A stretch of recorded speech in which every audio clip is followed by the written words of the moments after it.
जो जो भी आज ये मेरी वीडियो देख रहा है भाई, उसकी तो होने वाली है मौज, क्योंकि मैं शेयर करने वाली हूँ आलू के पराठों की एक ऐसी मज़ेदार रेसिपी जिन्हें देखते ही आपका मन करेगा बस गर्मा गर्म हमें भी मिल जाए खाने को।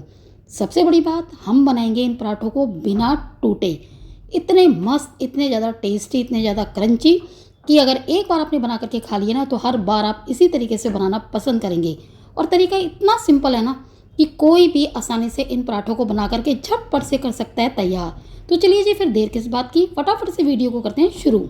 नमस्कार, आप सभी का कांता के चैनल टेस्ट ऑफ इंडियंस में बहुत बहुत स्वागत है। तो भी जैसे कि आज हम बनाने वाले हैं आलू के बहुत ही मज़ेदार पराठे, जिनके लिए मैंने लिए 5 उबले हुए आलू और इन्हें हम अच्छे से कर लेंगे मैश। आप चाहे तो मेरे तरीके से हाथ से मैश कर सकते हैं, लेकिन मेक श्योर हाथ आपके क्लीन होने चाहिए। तो देखिए जी, मैंने अच्छे से आलूओं को मैश कर लिया। उसके बाद मैं ऐड कर रही हूँ यहाँ पर बड़े साइज़ का एक कटा हुआ प्याज, लहसुन और अदरक। अब हम ऐड कर लेंगे कुछ पिसे मसाले, जिनमें कि मैं ले रही हूँ आधा चम्मच नमक, आधे चम्मच से कम लाल मिर्च पाउडर। तो नमक हम कम डालेंगे, वो क्यों मैं आगे आपको बताऊंगी। साथ में 1 चम्मच भर के धनिया पाउडर और आधे चम्मच से ज़्यादा ये है भाई पाव भाजी मसाला, और साथ में आधा चम्मच है ये अजवाइन। तो मसाले आप अपने टेस्ट के अकॉर्डिंग ऐड कीजिएगा, और जितनी जितनी क्वांटिटी आप डालते हैं उतना ही। बस ये इन सारे इंग्रेडिएंट्स को हम इवनली अच्छे से कर लेंगे मिक्स, जैसे कि आपको सामने दिखाई दे रहा है।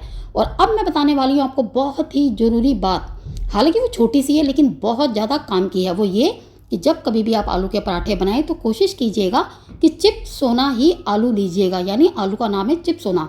इन आलूओं में क्या होता है कि मॉइस्चर होता है कम, और एकदम बुरबुर सी क्वालिटी के ये होते हैं उबलने के बाद, ठीक है ना। तो फटने का जो चांस है वो कम रहता है फिर पराठों में। तो चलिए जी, इसे रख देते हैं एक साइड और अब करते हैं नेक्स्ट तैयारी। तो भाई जैसे कि स्टफिंग हो गई है तैयार, तो अब आ गई है आटा गूंदने की बारी। तो हमने ले लिया यहाँ पर गेहूं का आटा। तो आटा आप उसी हिसाब से लीजिएगा जिस हिसाब से आपको पराठे बनाने हैं, यानी क्वांटिटी। साथ में ऊपर से मैं ऐड कर रही हूँ यहाँ पर कसूरी मेथी। इससे ना केवल टेस्ट अच्छा आता है और खुशबू अच्छी होती है, बल्कि जो पराठे हैं वो हो जाते हैं एकदम डाइजेस्टिव, ठीक है। साथ में मैंने ऐड कर लिया तकरीबन 4 से 5 चम्मच रिफाइंड ऑयल, क्योंकि भाई पराठे हम बनाएंगे एकदम खस्ता करारे, तो उनके लिए रिफाइंड ऑयल जरूर यूज़ कीजिएगा। और हाँ, आप चाहे तो यहाँ पर थोड़ा सा नमक भी ऐड कर सकते हैं। मैं क्यों नहीं कर रही हूँ वो आगे आपको वीडियो देख करके पता चल जाएगा। बस ये फिर क्या है, नॉर्मल पानी लेंगे और उससे एकदम मज़ेदार टाइट सा डो गूंद लेंगे, जैसे कि हम पूड़ियों के लिए बनाते हैं। यानी कि जैसे हम पूड़ियों के लिए एकदम टाइट आटा गूंदते हैं ना, सेम उसी तरीके का आटा हमें गूंदना है। दूसरी बात, अगर आप ढीला आटा गूंदेंगे तो फिर भाई पराठे फटने का रहता है डर। ये भी छोटी सी बात है लेकिन बहुत काम की है। और अब हम कर रहे हैं नेक्स्ट तैयारी, यानी मेन। तो हमने ले लेनी है एक बड़े साइज़ की लोई, क्योंकि भाई हम बना रहे हैं आलू के पराठे, तो लोई का साइज़ होना चाहिए थोड़ा सा मोटा। और अब हम क्या करेंगे, थोड़ा सा सूखा आटा लगाने के बाद हाथों में इसे घुमाएंगे और दे देंगे एक पूड़ी की शेप।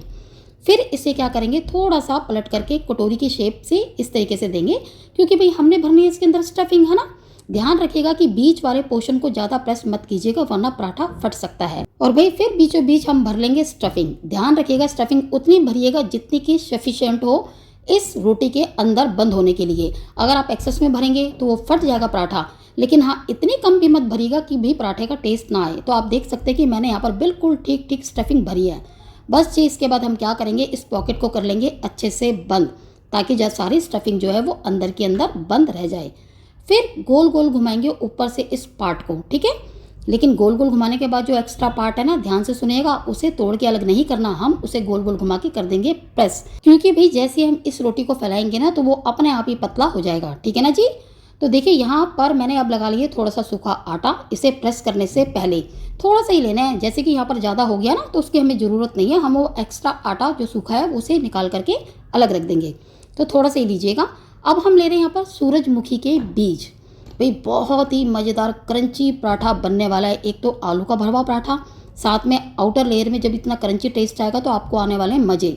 साथ में यह है अलसी के बीज और यह है भाई तिल। यानी कि हमने यहाँ पर जो तीनों के तीनों बीज लिए हैं, इनमें विटामिन B12 की मात्रा भरपूर पाई जाती है। तो भाई हुए ना ये वाले पराठे बहुत ज़्यादा हेल्दी। भाई ऐसे थोड़ी ना कि पराठे हमेशा अनहेल्दी होते हैं।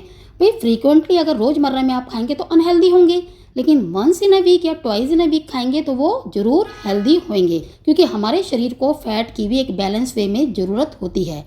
तो देखिए जी, मैंने यहाँ पर क्या करा है, बीजों को उसके ऊपर रखने के बाद स्प्रेड किया और साथ में हाथ से कर दिया प्रेस। और अब पलट लिया, दूसरी साइड भी मैं कर रही हूँ। ये तीनों के तीनों बीजों को स्प्रेड और साथ में हाथ से करते जाएंगे प्रेस। और हाँ, ध्यान से देखिएगा कि मैं यहाँ पर बेलन का यूज़ बिल्कुल भी नहीं कर रही हूँ। हाथों से ही इवनली मैं क्या कर रही हूँ, इस रोटी को प्रेस करती जा रही हूँ ताकि जो अंदर की स्टफिंग है वो इवनली स्प्रेड हो जाए। और साथ में जो बीज है उनको भी देखिए मैं किस तरीके से यहाँ पर चिपका रही हूँ, है ना। तो देखिए बहुत ही लाजवाब पराठा बनने वाला है। वो कैसे?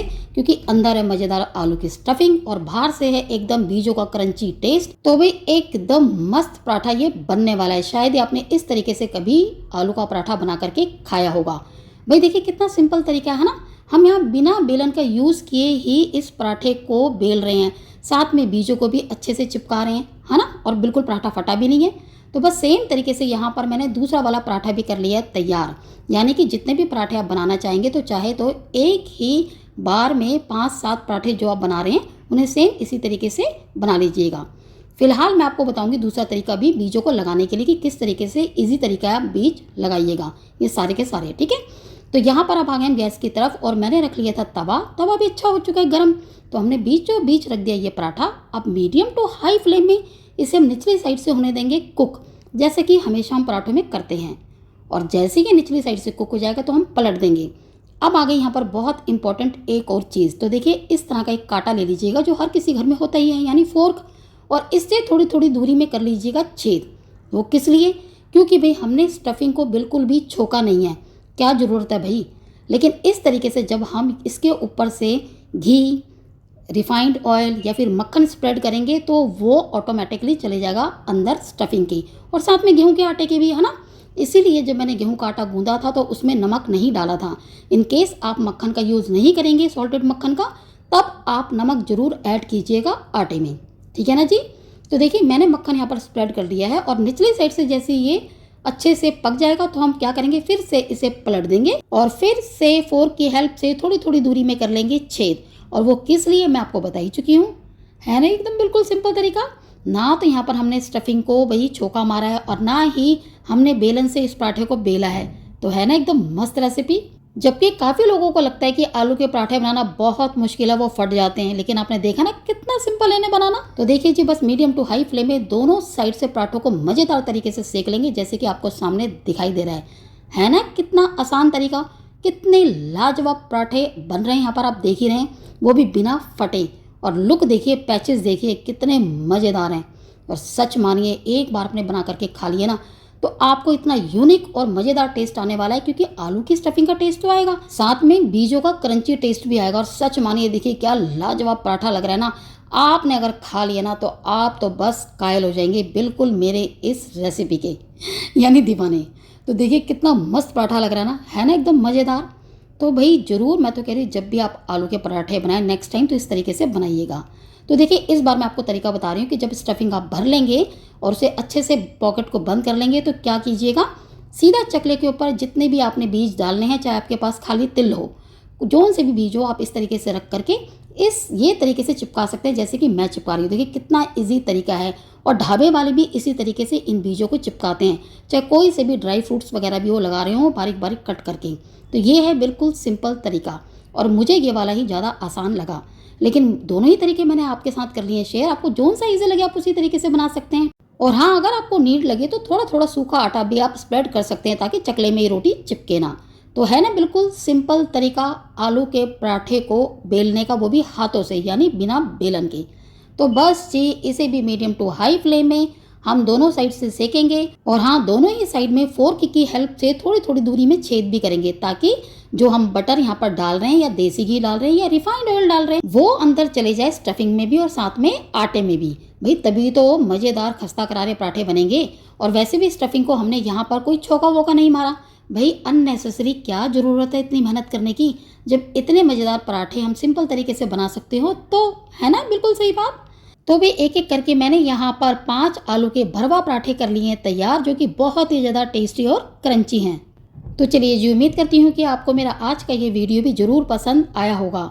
और हाँ, अगर आपको लगता है कि मैंने सिंपल वे में मज़ेदार और क्रंची आलू के पराठों की रेसिपी आपके साथ शेयर की है, वो भी एकदम सिंपल तरीके से, तो प्लीज़ मेरे चैनल को सब्सक्राइब जरूर कीजिएगा अगर आपने अभी तक नहीं किया है तो।